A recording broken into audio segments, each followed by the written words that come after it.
Welcome to RR சமையலறை. இன்றைக்கி நம்ம ராகி களி எப்படி பண்ணுறதுன்னு பார்க்கலாம் வாங்க. அதுக்கு முதல்ல கனமான பாத்திரம் எடுத்துக்கோங்க. நான் குக்கர் எடுத்திருக்கேன். உங்களுக்கு விருப்பமான பாத்திரம் நீங்கள் எடுத்துக்கோங்க. அதுக்கு 1.5 கப்பு தண்ணி வைக்கணும். நான் 1.5 கப்பு குக்கரில் ஊற்றியிருக்கேன்.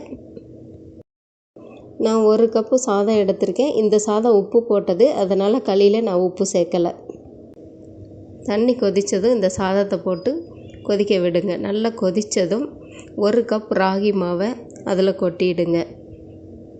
கொட்டிட்டு குக்கரை மூடி வச்சுருங்க. மிதமான தீயில் ஒரு 10 நிமிஷம் விட்டுருங்க.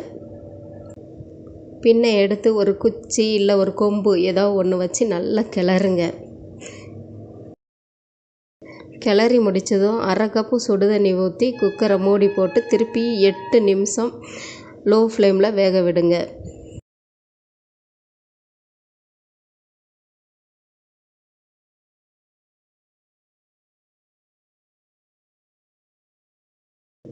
திருப்பி இறக்கி வச்சுட்டு குச்சி வச்சு நல்லா வேகமாக கிளறி விடுங்க.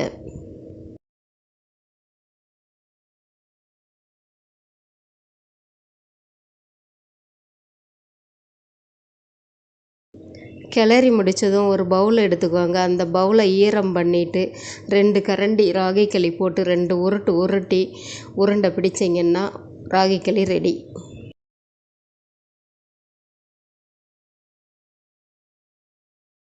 இந்த களியோட மட்டன் குழம்பு, சிக்கன் குழம்பு, கருவாடு குழம்போட சாப்பிட ரொம்ப நல்லாயிருக்கும். ட்ரை பண்ணி பாருங்கள்.